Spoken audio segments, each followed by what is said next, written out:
Welcome back to For Self-Examination. I am your host, Dr. Christopher Taylor, and I am so excited for today's guest, Father John Jordan. He is my rector, my priest at St. Laurence here in Southlake. He is a wonderful priest. I've really enjoyed learning from him and his guidance over the years. He's been a priest for 20 years now. He has served as rector of St. Laurence since 2011.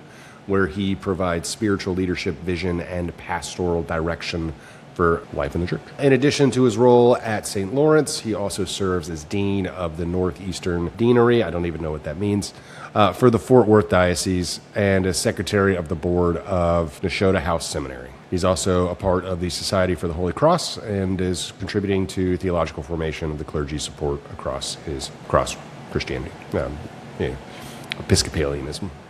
His leadership reflects a deep commitment to faithful ministry, community engagement, and the life of the church. Just a quick disclaimer, normally we don't talk or go into heavy religious discussion as a philosophical, theological construct, but today we are going to do that. So if you do not want to listen to our story today, no worries at all. You just click next and go on to the next one. But if you're interested in Father John's story and the story of St. Lawrence, as well as the Episcopal Church and those things, come on, join us. And without further ado, let's just hop on in. Welcome to the show. Before we get started, and we're going to talk, I'm going to say some things about you in a minute. They're all good things, but you're our first priest. That. You're our first priest on the show, so I have to ask. I have some questions first that I want to get off my chest. One, did the devil, in fact, go down to Georgia? I do love that song. In fact, that is my wife's. So I'm a priest, but not a Roman Catholic priest, as you know, Dr. Taylor. So I have a wife and kids, but that is my wife's go-to song when we sing karaoke. That's great. So there you go. That gives you a little... That's the curtain pulled back right there. He had a soul to steal. Yeah, he had to go. He had to go. Are you allowed to eat deviled eggs? Man, we had a big discussion about deviled eggs the other day in the staff meeting. This is the kind of thing that happens at the staff meeting at St. Lawrence. It turns out the staff very divided on deviled eggs. Okay. There's a number of us that are pro. I personally, big fan. All good. Although there is this place here in Southlake that serves a deep fried deviled egg, and I thought it was going to be good, but it really wasn't. It was pretty bad. Wasn't. In your experience, does the devil wear Prada? Yes. Yes, definitely. In my experience. I have so much experience with Prada products that, Yes, we're going to go with yes. Okay, now let's get more serious here. You are Father John Jordan, and you are my priest. You are the rector of St. Lawrence here in Southlake, where we both sort of live adjacent to that area, I guess. Yep. And I've been fortunate enough to hear you most every Sunday, and it's been great. It's been wonderful. So, disclaimer for everybody listening, this is going to be more of a religious kind of conversation today, even though we normally steer clear of, religious controversy. We're just...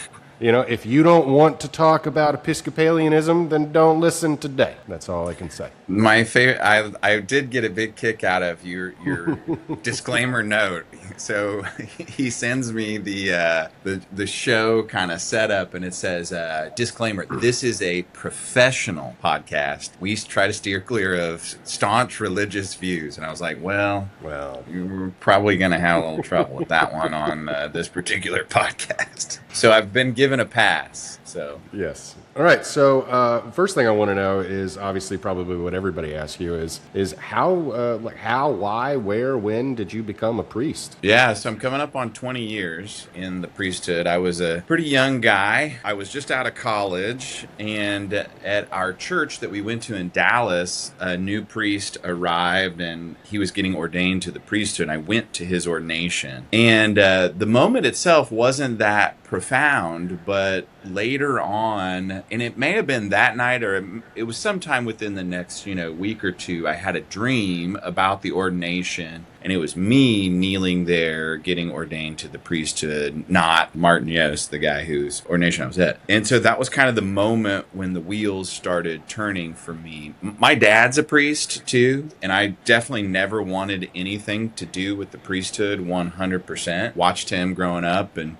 taking licks, and the priesthood it's joyful and wonderful at times, and just like anything else, it can be rough at other times. And so I didn't want anything to do with it, but for sure that was a moment of profound change in my life. And it sent me on a whole different trajectory. I was applying to law school and was intending to go, have a legal career. So I think God nudged me in a different direction, and here I am, 20 years later. Wow, that's a big change from lawyer to priest. In some ways, yes, and in some ways, no. But yeah, I mean, I'm grateful for the change in direction, and to absolutely believe that at moments in all of our lives, God nudges us in different directions. It wasn't a voice from heaven or anything like that. It was just this sense of heading in a different direction, heading for a different purpose. Okay, well, tell us. So you said you watched your dad kind of get these sort of like licks. Like what were these hard parts that kind of impacted you as a child? Yeah, so I think every church is different. The culture of every church is different, every local church. And the church that he was serving at, I think, was particularly difficult. I think there were some folks there that, that weren't happy campers, you might say. And if the church if it doesn't have the culture to, be this joyful place, and many churches do and some don't, then I think it can be particularly rough to serve there. And so I think I saw some of that. Part of the interesting part of being a priest is you're sort of a small time public figure in some way, right? In the community that you're in, there's some elements of being a public figure.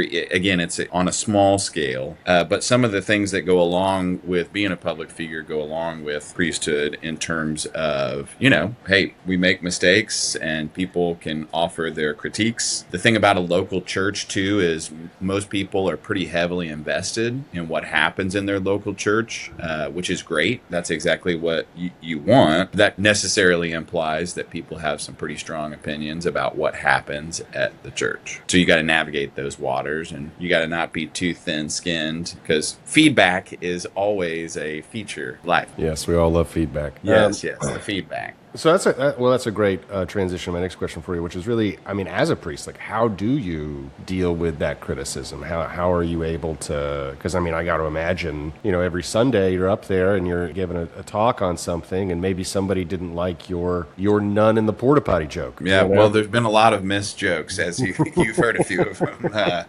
along the way. Hey, I'm still swinging though, right? I'm trying. Yeah. And I think most people appreciate that. Yeah, I mean, you're not going to hit a home run every time you stand up. Every decision you make is not going to be, working out perfectly. Again, I don't think that's unique to the priesthood. It's true for every one of us in our life, right? That, hey, sometimes you swing and you miss. The thing about standing up in front of others is you're vulnerable, right? And I'm sure you talk a lot about vulnerability. I know that's a big thing to talk about over the last several years. So you're vulnerable, right? You stand up, and anything you say can be, sure, anybody can shoot holes at it, and that goes along with pretty much everybody's profession, life. I mean, me personally, how do I handle it? I don't take it personally. If people have criticisms or whatever, I try to just sort of roll with it. Again, in a sort of sixth sense, I appreciate the feedback, because what I'm most interested in is people really investing in their community, in this community, the community that I lead, St. Lawrence here. What we're looking for is people who are all in, who are not lukewarm. And so if you're all in and you're super plugged in and you're tuned in to everything that's going to happen, of course, at some point along the way, you're going to say, hey, I don't like this direction, or I don't agree with this decision, or hey, I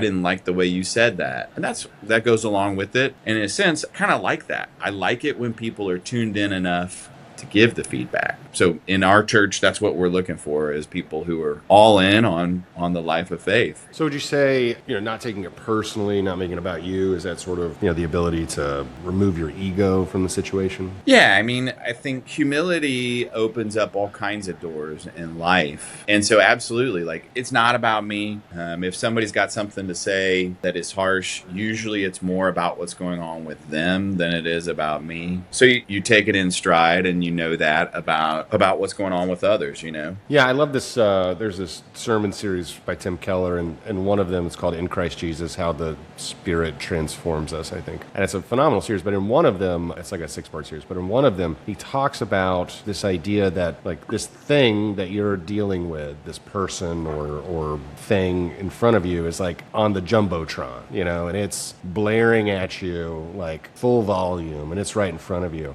And we get consumed with that. But in the background behind you, there's this like little transistor radio, and the God of the universe is just constantly broadcasting, saying, I love you. You're good. Yeah, but it's I just love that. Just so good hard image. to hear it. Just so hard to hear it sometimes. Yeah, right. I mean so there's the part in where Elijah is looking for God, and he's looking for him in the earthquake and in the fire, and God's not there, and then he is in the still small voice. And I think that's basically what you're hinting at, that God, it's been said, frequently speaks in whispers, and the world speaks in shouts, right? The advertisers and everything else. So to hear the voice of God requires a special kind of attention, to find some stillness and quiet. Do you have a favorite Bible story? Well, so disclaimer, they're all good. Some of them are like, right?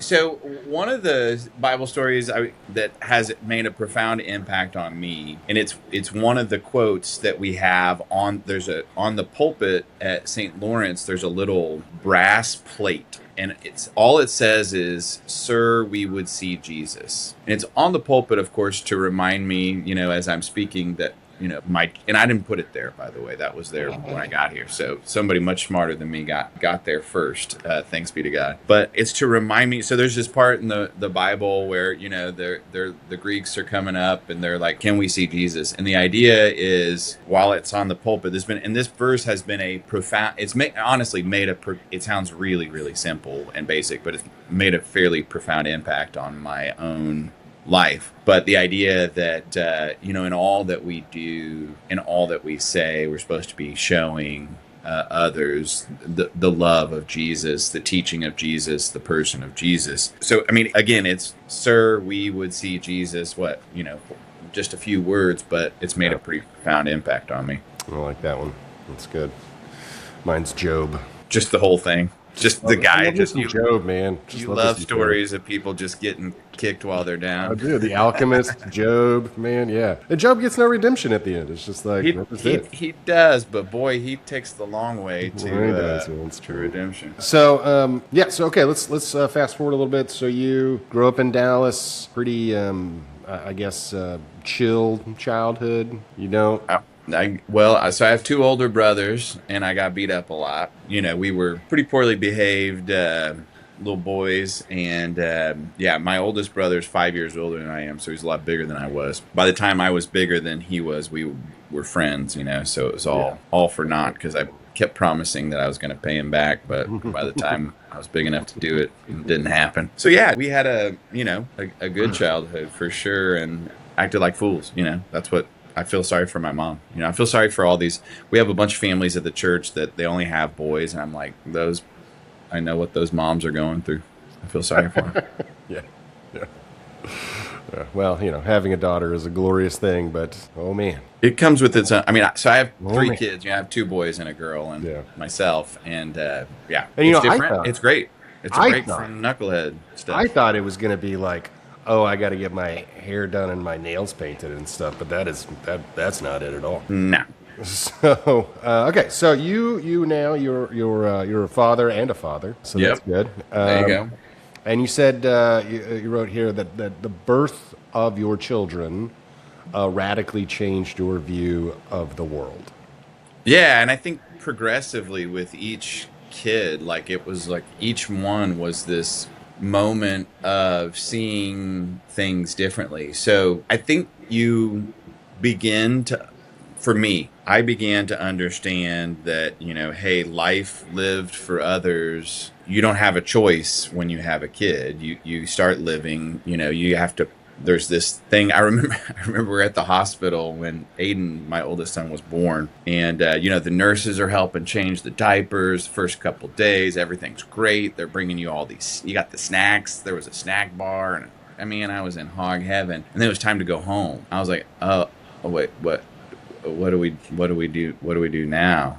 So like the nurse helps you put the baby in the car seat and get him in the car, and like we're driving off, and like this profound moment of terror hits upon me. I'm like, oh my gosh, what have I done? What have I gotten myself into? And absolutely, then, yes. And 100%, but then you start to, you have to live into this new reality, and you start again, radically changes. You're not just kind of looking out for number one anymore. You have this vulnerable little guy there, and so it each moment, so we have boy, girl, boy was our progression, and in each moment, it profoundly sobers you up, matures you, however you want to say it, in a whole new way. I don't know if that was your experience as well, Chris, or not, but I remember walking out of the hospital with Ella and just being like, we're allowed to just leave with this? Yes. I was like, don't we need... Why are they letting us go home? Isn't there more of like a process? Shouldn't this take like a couple months? And they're like, nope, bye, get out. I didn't even think we were there. Yep. I think we were just there like overnight or something with her. It was a quick one. Henry had to go under the lights. He had to wear the cool glasses. Right. But I remember driving home with Ella, and it was December 30th or something, and 31st maybe, something like that. And we had that ice storm. This was in 2019. I think we had that ice storm. And I have never been honked at more in my life on the highway. You're like, guys, I'm going 15. All right, I got a new baby. With the ice and everything, I think I was maybe going 35. Like I was on 635 for like 30 minutes. I'm just like, white knuckling it the whole way. But no, you just have that sense of like, totally, I am not prepared for this at all. I feel that way all the time about so many things. And so it's the experience of not being prepared for that, and you do it. It helped me, I think, to sort of realize this is just the way life is. You're put in a new situation. You're like, why am I the person who's supposed to be? I asked myself, so this is going to sound funny, but like there are a lot of Sundays where, there are several hundred people in church. Mm-hmm. It's the middle of the service, and I'm looking around sort of thinking like, surely there's got to be an adult in the room who's in charge, right? Like what, how is it the case that I am the person who's in charge, at this moment? Like this is, so like constantly I'm sort of like, where are the adults, but here we are. Who's running this? Yeah.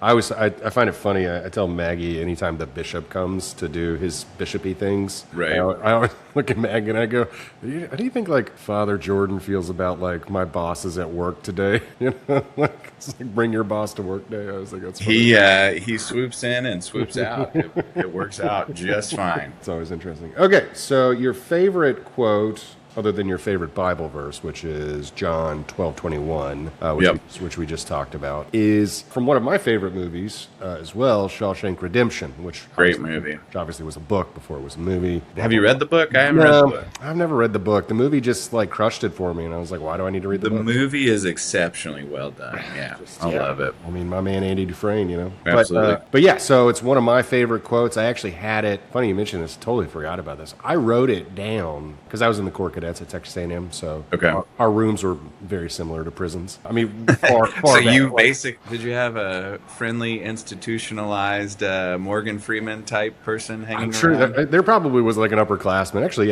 probably Marshall Tillis, actually.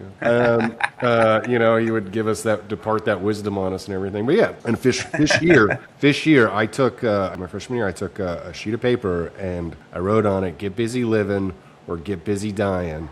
And I taped it on the ceiling of my dorm room because I was on the top bunk, so I was like looking right at the ceiling. And that is the first thing I would look at when I woke up and the last thing I'd look at before I went to bed. Yeah, such a great. I mean, obviously great movie, great quote. A reminder that every day's an opportunity to, seize the day, right? So why for you? How does this resonate for you? Get busy living or get busy dying? Yeah, just I think another favorite quote of mine is "This is the day the Lord has made. Let us rejoice and be glad in it." The idea that there's an opportunity in front of you to truly live your life, to be proactive, to be intentional about your actions, to do things that are good for you and good for others every day. To not let too much time slip away. I think one of the most frightening realities that I read about is how much time people spend just kind of scrolling on their iPhone, scrolling Instagram or Reels or whatever, TikTok, that type of thing. But, not letting too much time slip by you, not letting yourself be taken captive, but, taking other things captive. I listened to this talk one time, and this priest said he had taped this little saying to the mirror, so it's not so different than your taping your "get busy living, get busy dying" to your above your bunk, but it was on his bathroom mirror, and he taped this, and he said, "The person responsible for your happiness is you." Mm-hmm. Right? And the idea of like balls in your court, take the bull by the horns. Right, yeah. So as an existential psychotherapist, I'm a strong believer in that happiness is a choice and that we all have the power to choose to be happy, but also that happiness is not the goal of life either, that it really is more about living authentically out of your identity. Well, that'll bring the irony is and Jesus says this, this is the strongly held religious views part of the podcast. Yeah. Sorry about that. No, that's all right. But if you love your life, you'll lose it. But those who lose their life for my sake and the sake of the gospel will find it. And the idea is, the more you focus on your own happiness, actually, the less happy you will be. The more you make your life into a gift, the more you find meaning and purpose and joy. Yeah, in the entrepreneurial world, we have a saying, it's a tragedy is a terrible thing to waste. And Jim Carrey has this wonderful line that he talks about a lot, which is, and I love Jim Carrey. I'm a huge fan of his. Him and Matthew McConaughey. If you guys are listening, you're my favorite people ever. They're not. There's no way they're listening. That's not happening. But we'll put it out in the universe. We'll find a way to get it to them. We'll find a way. We'll find a way. I think really if I met Jim Carrey, I would just cry. I think I would just cry. Would you say like, hold me? Yeah, down? I probably would. I would just go into the fetal position and start crying immediately and saying, please, like, hold me. Like, probably the same thing I would do if I met Jesus, probably. So Jim Carrey and Jesus are in the same category. All right. Well, I mean, like Jesus, Jim's like right here, but he's pretty close, He's at 1A, 1B. Yeah, but he has this saying, oh, geez, now it's running away from me. Life doesn't happen to you, it happens for you. And I've always found that to be just very, very profound. It's like, this is not happening, this thing isn't happening to me. A buddy of mine says it a different way. He says, the bird didn't crap on your windshield, the bird just crapped, Not quite as not quite as you don't put, beautiful. You won't put that in like a little thing that you see in a bathroom somewhere or something, like a little wall plaque. No, but he talks about this idea is like it's not happening to you. You're not a victim of this thing. It's happening for you, so that you can choose how you want to move forward. And I just find that so profound, and it helps me a lot in times of grief and difficulty. And I'm wondering, because I'm sure you get a lot of pain, as do therapists. So I'm sure I have some idea of kind of what comes in the door for you on a daily. Right. Although for you, it might be a little bit more of like, oh, did not know I was walking into that conversation today. But I got to think you probably have counseled people through miscarriages, through loss of a child, through abuse, through divorce, through addiction, and all of the above. Yeah. Faithlessness. I mean, when you're seeing these things, like, what are you offering for them? And then how are you really like guarding yourself? How do you stay resilient through those moments? So there are moments where yes, the answer to all of your examples, yes, I've had moments through all those. Sometimes you can't guard yourself. I mean, sometimes the moment presented is too much that you're wounded right alongside the person who's wounded. I don't think that there's always a barrier big enough to block some intense life situations.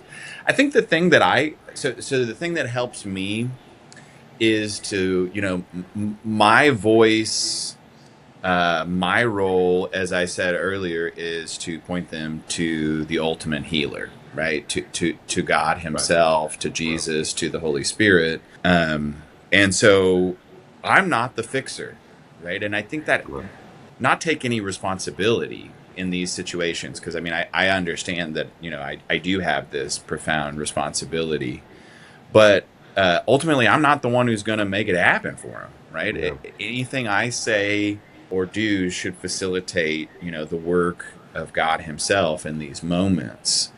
And that's my own self-understanding, right? So it's back to the "Sir, we would see Jesus," right? Ultimately, what I'm trying to do is to say, Christ can heal you. He can carry this burden for you. His presence can, His love can bring grace into this difficult situation. He can bring forgiveness into it. John, what do I got? I got, precious little. The hard thing, of course, too, is yes. I mean, I have no training in counseling, and yet, yes, all of these things. I read one book on it one time. Pastoral counseling. It was great. So what you bring to a situation is you bring compassion. I can bring compassion to a situation, and I actually think that's a pretty powerful thing to bring to a situation, even if I don't have any next steps for a person per se. I can always bring that, and bringing compassion to situations actually turns out to be a pretty big gift you can give someone else. What I have found over the 2 decades I've been in mental health is that the most powerful thing we can do is just sit there and listen. Sure. I mean, so many people just don't have anyone to talk to and just don't feel heard. They just need somebody to cry with. And that brings me to my second favorite verse in the Bible, which is Jesus wept. Right. That's just right. So his friend died, right? Yeah. Yeah, his friend Lazarus, who he's real close with. We know that from the Gospels because Jesus is at these dinner parties with them. Mary and Martha and Lazarus. So they're tight buds. I like that it's a dinner party. I like that you describe it as a dinner party. Well, that's what they are. There's dinner parties described. I know. Well, it doesn't say like. Would you prefer cocktail party? No, I know. I think it's funny. Like, it doesn't say Jesus got an invite to go to this dinner party. Like, no. Well, I mean, I just think it's awesome. It doesn't describe them as his buds either, but that's what they are. But yeah, so his friend dies. So you're exactly right. Jesus wept is the shortest verse in the Bible, and yeah. It resonates, right? The fact that his friend has died and he's experiencing grief, and we've all had that moment, or maybe many moments in our life where we were in the same boat. Heavy stuff. That's good. So how has this comforted you through difficult moments in your life? Jesus wept, or just what we're talking about here. Jim Carrey hugging me, or Sure, yeah.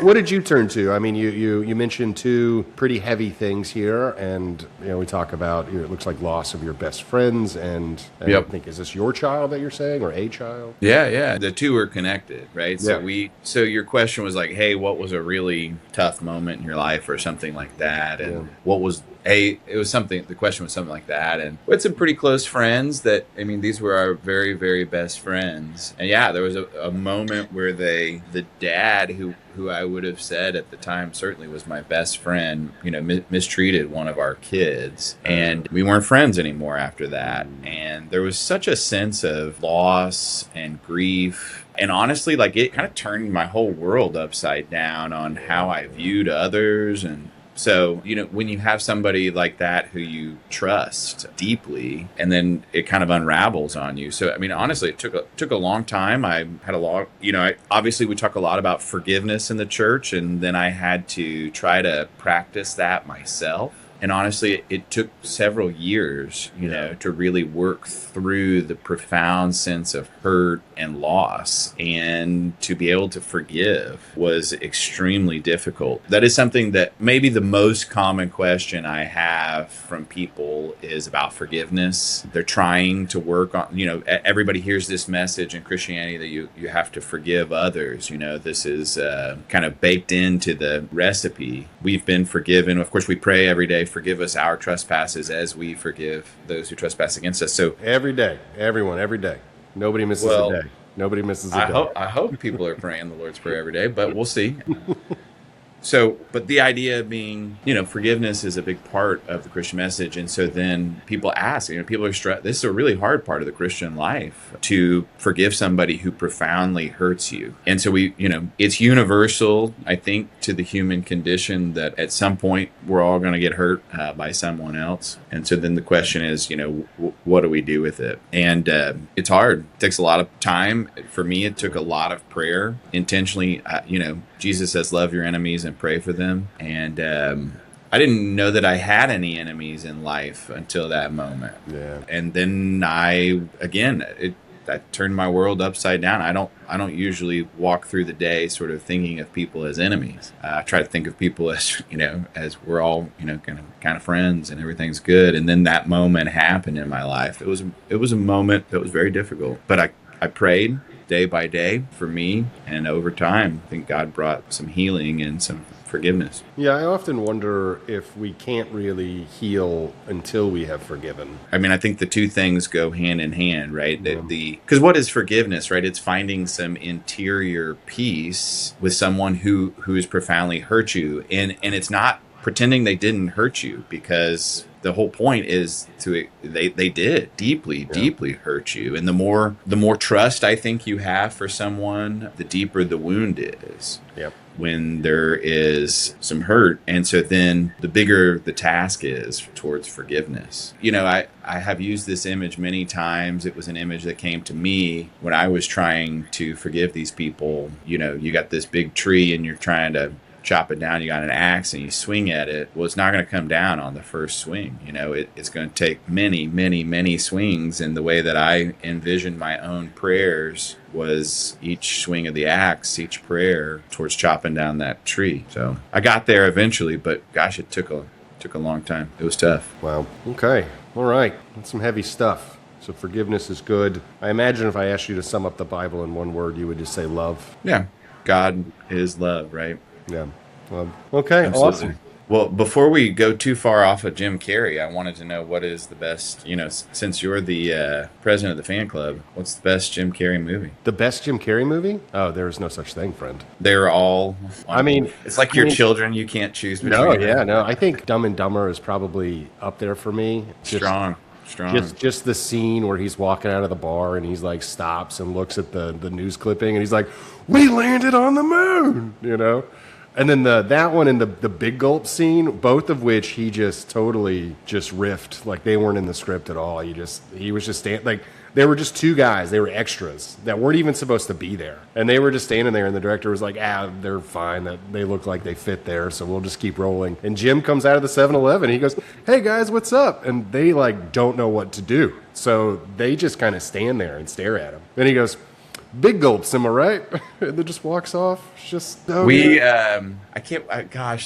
it's in Estes Park, Colorado, the hotel, whose name is escaping me at the moment. Anyway, that scene in the bar was filmed in that hotel in Estes Park, and that's still on the wall right there. So yes, we went in there and had a cocktail and laughed about that particular moment. Yeah.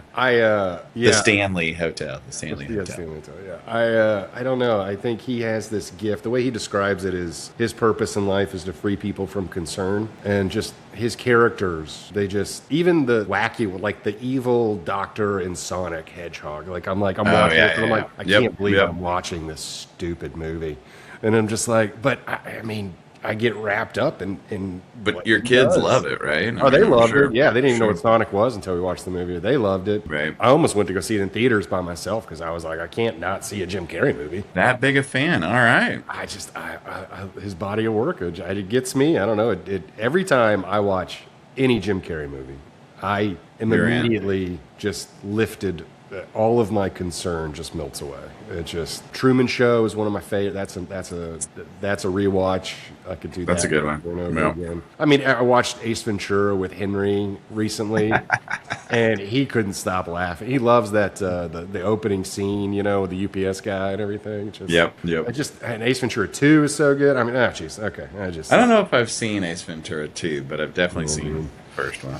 Oh yeah, and I know there's a lot of people that can't stand him and they don't like the slapstick comedy and all that stuff. But I mean, I don't. The characters though, he just goes. He doesn't just show up, right? He goes all in. There's no doubt. He goes all in. Like when they did Man on the Moon, he went into full Andy Kaufman mode. Yeah. And I remember I was watching this interview with the director, and he was like, I have to say, I love Jim Carrey. He is one of my favorite people to work with. But man, I hated him so much while we were making this movie.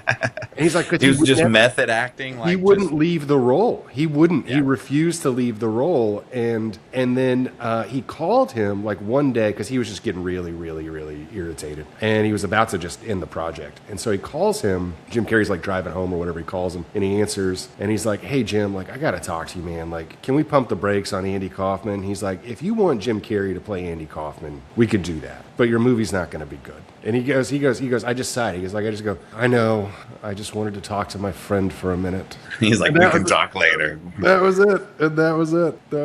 And I was just like, God, he's so good. He's so good. Like a mad genius. Yeah, and he would even go when he played Andy Kaufman's manager or Andy Kaufman's fake character that Andy Kaufman would dress up as. I forget his name, but he would go into makeup and get ready as Andy Kaufman. And then go back into makeup to get ready as the guy that he's 2 layers was deep like now. Pretending to be. I was like, "What is this, Inception, man? This is crazy." This is crazy. But no, I adore him. But anyways, okay. So thank you so much for your story, Father Jordan. I would love now if you would please tell us the story of Saint Laurence, who is the what do we call it? Our patron.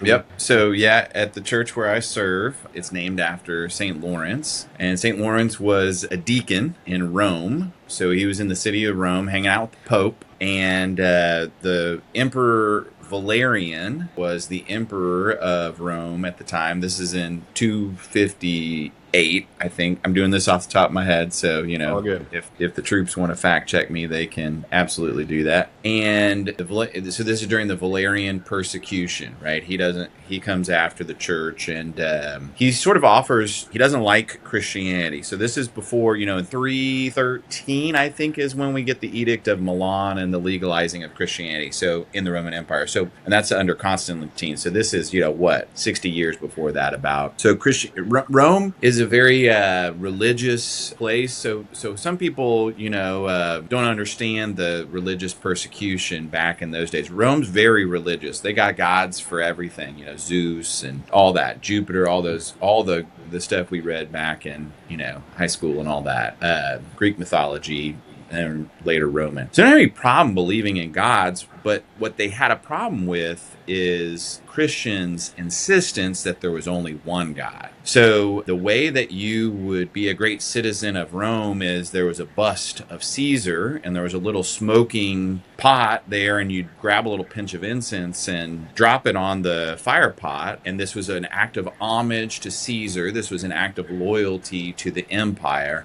And then you would say, Caesar is Lord, Kaiser Kyrios, right? And so Christians wouldn't do it because, of course, their proclamation was Jesus is Lord, not Caesar, and there's only one God. And so Christianity was seen as, this act of disloyalty. So this happens over and over again to the church, kind of comes in waves. I think different Caesars probably have different egos, and Valerian didn't like this. So he comes after the church, and he says, everybody will pledge loyalty to the empire. The lay people, the average person who is a Christian, if they didn't, they would get their property stripped. And then for the clergy, the deacons and the priests and the bishops, if they didn't, they would lose their head. So the story of Laurence, this is in August 258, and the persecutions in full swing. And Valerian, and if you're bored at any moment, Yeah. we can hit the off No, ramp. I'm all in. I love it. Yeah, yeah. So he knows that. So there are 7 deacons in the Church of Rome at this time, and Lawrence's job is he's over the treasury of the church. So he's kind of the money guy. And so Valerian calls him in and says, "I want you to give me all the church's treasures." Right. And so Lawrence is like, "All right, give me a few days to gather things up, and I'll bring them back." And he goes and he empties the treasury, gives it all to the poor of the city of Rome. And then on the day, the story is on the day when he's due back at, before the emperor, he brings the church's treasures with him, which are the people, right? He brings the poor, those who are afflicted, those who are sick. He brings the people and he points to them. He says, "These are the treasure of the church," reminding us, of course, that the thing that is of most value is human beings, right? Far more than anything else. And Valerian doesn't like this. You can't imagine that he thinks Lawrence is all that clever here. Lawrence is thinking he's pretty clever. He knows what he's doing. And so because this particularly, gets him real cranky, he's PO'd at this point. He orders Lawrence to die in a really nasty way. He's going to burn him alive. So this is a go-to over the years. Lots of people get burned alive, by the higher ups when they're real cranky. And so Lawrence's story, the story is, and this is kind of funny, that they're putting him on the grill to grill him alive, and he decides to crack a joke. He's like, "Well, hey, I'm done on this side. Why don't you turn me over?" That's the St. Lawrence joke. We don't know if it's true or not, but that's the story. Is that why we start every sermon at St. Lawrence with a joke? Yeah, exactly. Well, a dumb joke too. St. Lawrence is the patron. So there's patron saints of different things. He's the patron saint of comedians, actually. For is this he really? Reason. Yes. No, I didn't know that. Oh my god. Yeah, well, because he's this really intense moment as they're killing him. He decides to cut a joke, right? That's part of he's trying to have a good time even while getting martyred. Probably wouldn't be what occurred to you or me, but that's the story of Lawrence's martyrdom. And part of the reason we, on St. Lawrence Day, we remember him every year on August 10th. We have a big barbecue where we grill a bunch of stuff. That's great. That's awesome. I did not know he was the patron saint of comedians. I did not know that was a thing. That is a thing. There's patron saint for pretty much everything. It turns out fantastic. Well, this has been a wonderful conversation and 2 amazing stories. I really just thank you so much for coming on the show. And I think if you could meet your younger self, said something that I really liked, what would you tell him? So I was, pretty serious. Took everything really seriously when I was younger, and it took a minute for me to lighten up and sort of see the comedy of the day, of life, of the adventures that are put in our path. Yeah, I like the joke that I always say is we can't take life too seriously because we'll never make it out alive. Yeah, exactly. Don't take yourself too seriously, for sure. We're not going to make it out alive. Well, thank you very much, Father John Jordan, for coming on our show. I am your host, Dr. Christopher Taylor. This is for self-examination, and always be curious.